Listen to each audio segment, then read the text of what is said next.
I'm going to experiment with something today and fulfill a request. I got a request from someone who asked me to do a traditional Venezuelan dish, Asado Negro, if I'm pronouncing that correctly.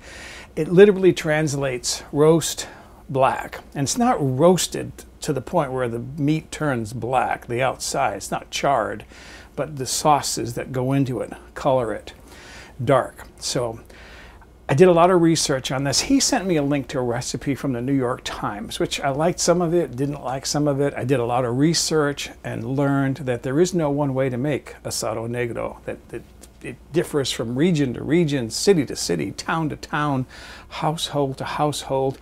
Every cook in Venezuelan has their own unique and traditional recipe for Asado Negro. So that gives me a lot of room for variations, and so that's what I did today, is I put together what I liked, and I think this is going to make a pretty good Asado Negro. So let's make this Venezuelan dish.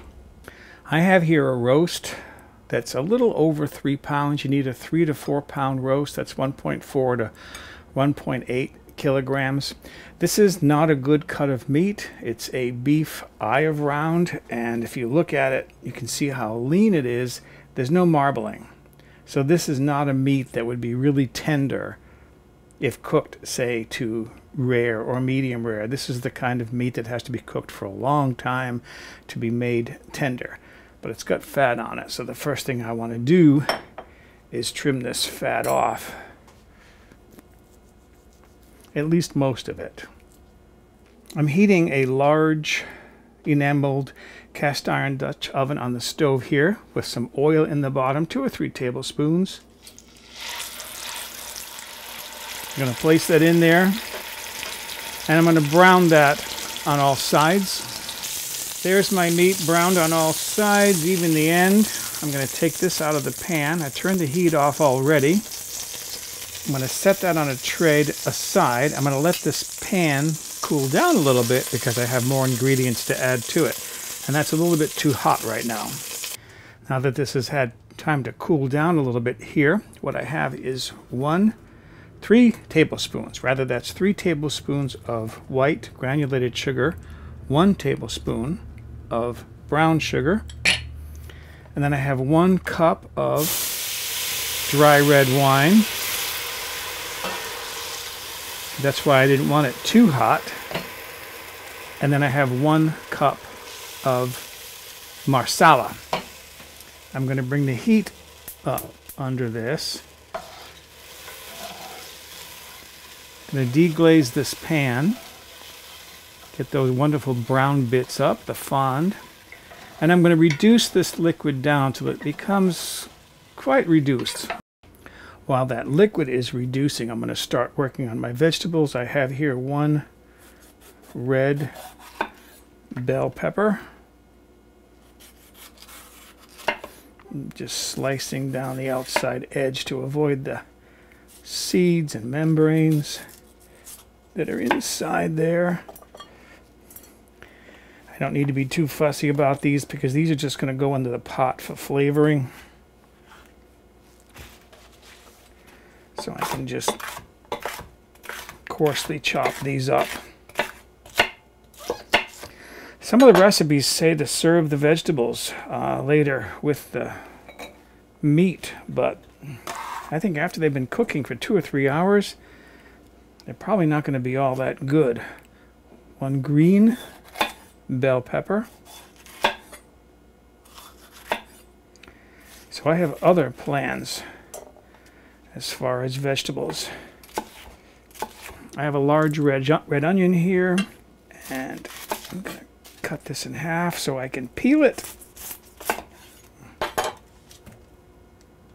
And I'm going to reserve 1/4 because I'm going to use that later. But the same thing, just slice these up.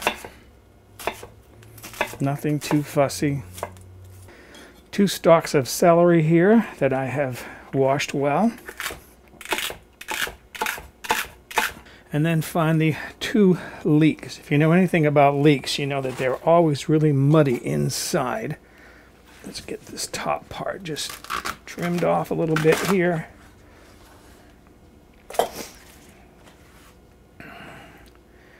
Trim off the root end and then cut once down the middle. And then open them up and see if there's any mud in there. See, there's mud in there. So I have to take these back to the sink and wash them again. So there my leeks are now, nicely washed. I'm going to take out part of one of these and set it aside to use later. And then just coarsely chop these up.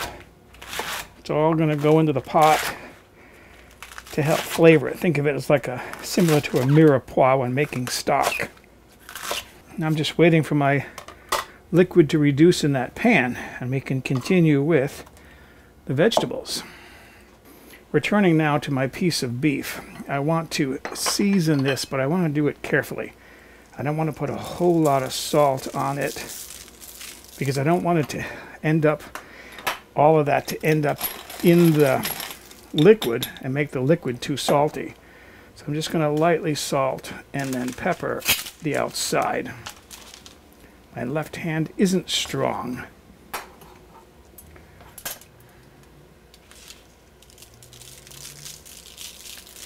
That's enough.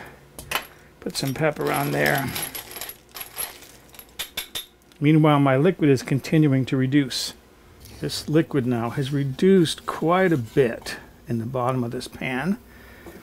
So I'm going to put in a couple of tablespoons of butter. That's whole butter. And 3 to 4 cloves of garlic. 5 if they're small. I'm going to bring that heat up a little bit.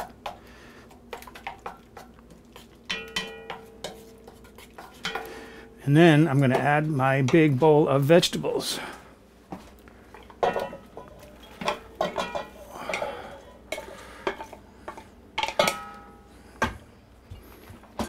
Okay. You see I've got a lot of vegetables there. That is going to cook down. So what I'm going to do is I'm going to put a lid on that and steam those vegetables down for a good 5 to 10 minutes. Okay, so remove that so carefully so I don't fog my camera lens. You can see how much those vegetables cooked down, and they still have a ways to go. And I still have plenty of liquid in the bottom of the pan. I'm going to add more liquid to that pan. This is 1 cup of beef stock. And then 1/4 cup of Worcestershire sauce. And then I have a couple of bay leaves that I'm going to stick in there. Get all that pushed down inside. And then I can add the beef. I want to just kind of push these a little bit to one side. And then I can place the beef in there. In the meantime, I'm heating my oven to 350 degrees Fahrenheit, which is 177 Celsius, about 175. Put a lid on that, and as soon as my oven comes up to temperature, this will go into the oven and bake for 2 to 3 hours. Here it is after 3 hours in the oven. I cooked it a long time because I wanted to make sure that this meat was really tender.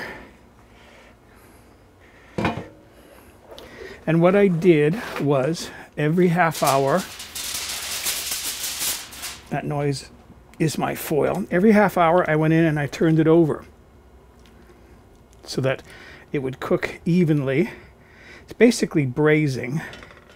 I'm taking this out and I'm going to put it on a plate and then tent it with foil, and then I'm going to take all these vegetables out.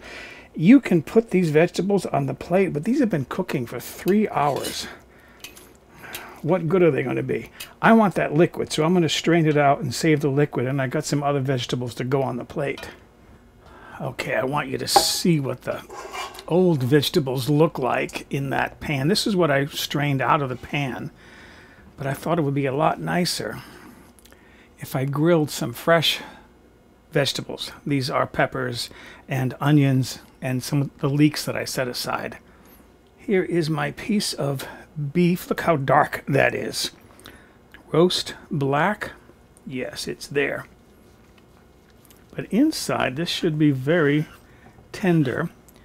Some of the recipes say to slice it very thick. Some say thin. I'm going to kind of do it in between. It's so tender, it's going to like almost fall apart, like pull apart pork. Okay, I'm not going to go any further. I'm going to move that onto my plate to give it a little bit more darkness. This is the liquid that I strained from that pan, and I'm going to save the rest of this liquid for garnishing on the plate. And then finally, these are the roasted vegetables that I did. Red, green, and gold bell peppers, along with that quarter of a red onion and that quarter, or at least that part, of the leek. One more thing to show you. This here, I made some rice with some peas in it. Supposedly the traditional way of serving this meat is with rice. Nice big plate of food for myself, and I am hungry. It's late, I haven't had lunch yet today, but for my lunch I'm going to have this Asado Negro, which, by the way, this beef is so tender I could cut it with a fork. Oh, that's good.